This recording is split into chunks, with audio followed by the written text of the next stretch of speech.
السلام عليكم ورحمة الله وبركاته. ازيكم حبايبي، عاملين ايه؟ يا رب تكونوا كلكم بألف خير.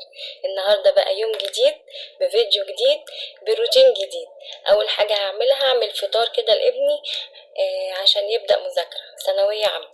اخر مادة ان شاء الله هتبقى الخميس الجاي، يا رب يجعل ختامها مسك ان شاء الله.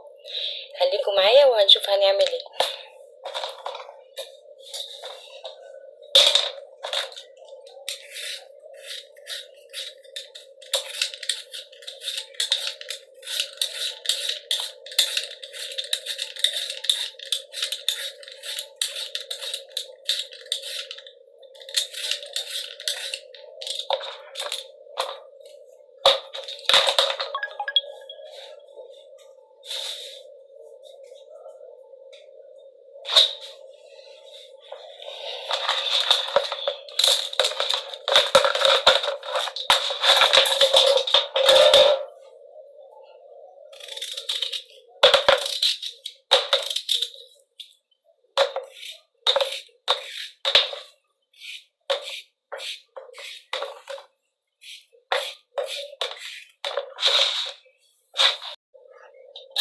بتاعت بطاطس، بس هعملها مش تحمير، هعملها بطاطس جمبري. تتباع في المطاعم يعني، قلت اجربها. عندي بيضة،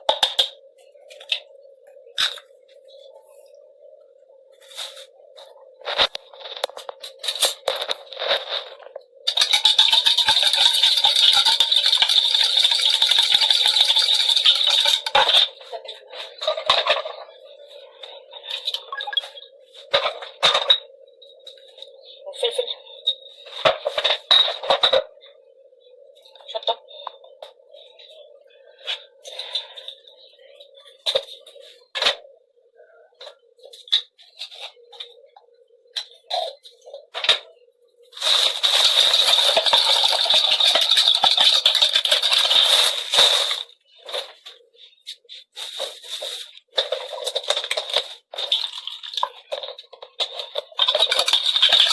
هنا عندي بيضة وملح وفلفل وكمون وحبة لبن، احط عليهم معلقتين دقيق. الفكرة اللي بتبقى عارفين خلطة الجمبري القرنبيط هتبقى شبهها برضه يعني كده.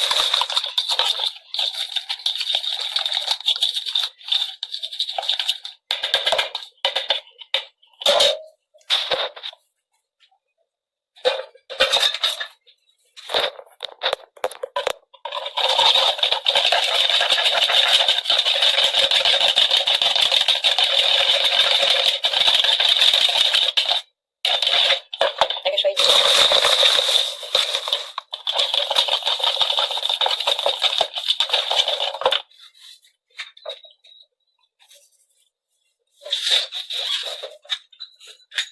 بلاقيهم لونها أصفر في المطاعم، احط عليها شوية كركم.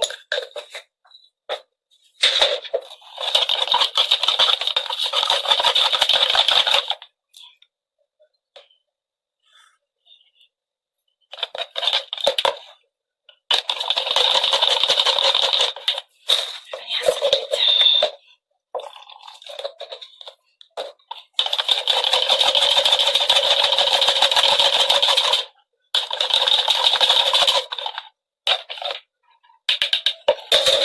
البطاطس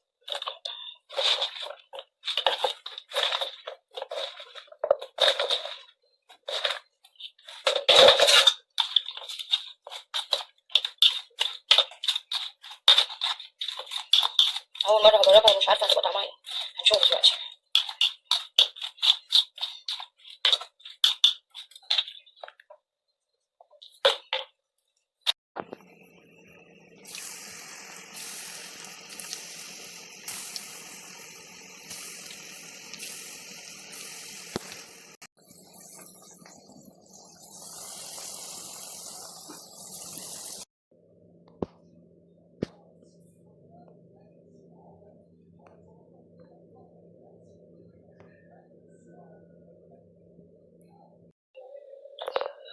وبعد ما فطرنا الحمد لله البطاطس الجمبري دي طلعت طعمها حلو ومقرمشة، بس خليكي يعني وطي النار عليها علشان تستوي من جوه، لان انا اول حبة حطيتهم شلتهم على طول فكانوش مستويين من جوه.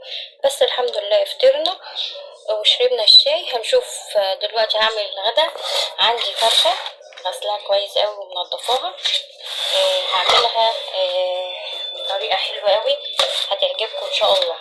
عشان تتبيلة الفرخة دي عندي ورقتين لورا هقطعهم هنا مع شوية ملح وفلفل. شايفيني ولا مش شايفين؟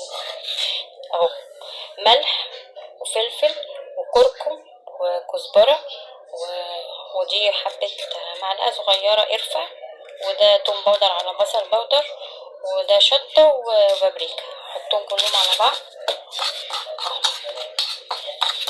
خلطة كلها.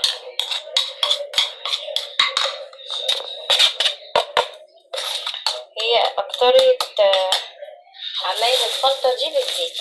حط تقريبا ربع كوباية زيت، ربع كوباية.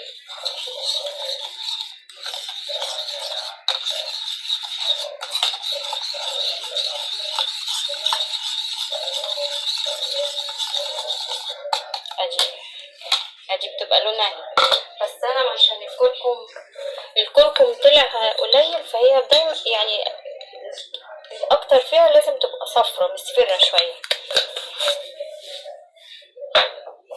هما بيسموها فراخ مندي، بس يعني انا هعملها بخلطة المندي بس مش بنفس الطريقة. يعني انا ما بحبش احط الرز على الفراخ بصراحة، يعني بحس الرز يتزفر كده، مع ان انا والله بغسلها حلو ونقعها بقالي ساعة في محلول النقع، بس انا برضه بحس ان هي زفرة. فانا هعمل دي لوحدها، الرز لوحده والفراخ لوحدها. ادي الخلطة اهي، واحط عليها كمان نص ليمونة.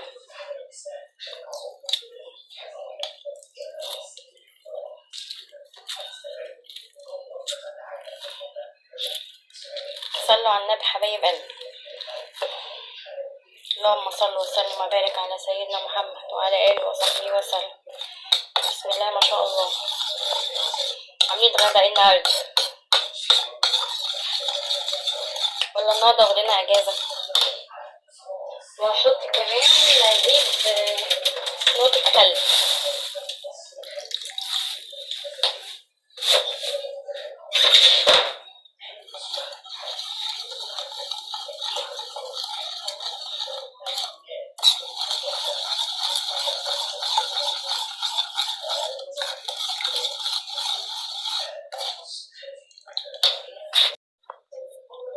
ادي الفرخه اهي حطيتها في صينيه ونشفتها كويس قوي بمناديل متبقاش فيها نقطه ميه.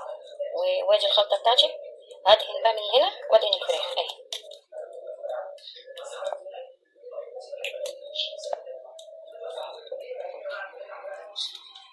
هدهنها كويس قوي من فوق وتحت ومن جوه الفرخه ومن تحت الجلد ومن كل حته. خليها كلها التتبيله كلها توصلها لكل حته. انا مقطعاها بص من جوه عشان التتبيله توصل للفرخه من جوه.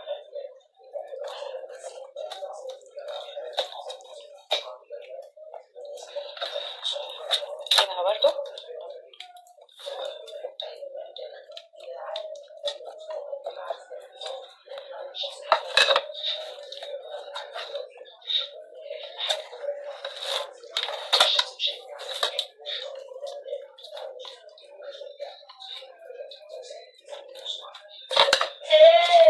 شايفين كده حبايبي؟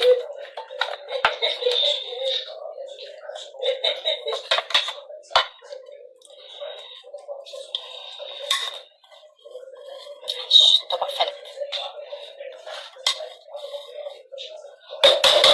بصوا كده ايه رايكم؟ بسم الله ما شاء الله زي الفل، حلوه جدا والله. جربتوها نفس الخلطه هتعجبكم. هي مش جديده يعني، تجديد عن الفراخ العادي. تحمير الصينيه قلت اجدد يعني.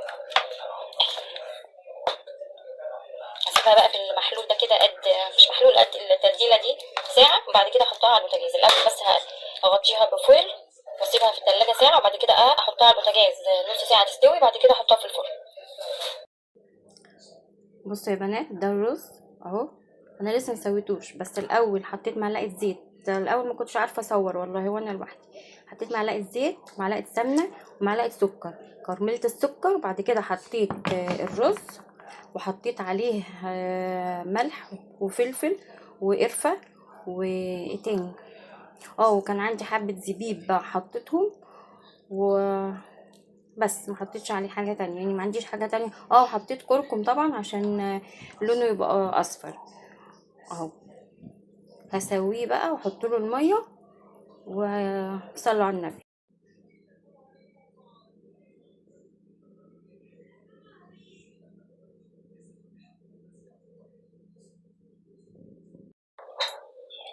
ايه رأيكم حبايبي؟ بسم الله ما شاء الله. صلوا على النبي حبايبي في الكومنتات، وقولوا لي ايه رأيكم، بالله عليكم تقولوا ايه رأيكم النهارده في الاكل بتاعي. اكل مطاعم. بسم الله ما شاء الله. اذا عجبكم الفيديو دوسي لايك، ويا ريت تشتركوا في القناة. ده كان يوم النهارده، يوم خفيف ظريف لطيف، مفيهوش اي تعقيد. يلا مع السلامة.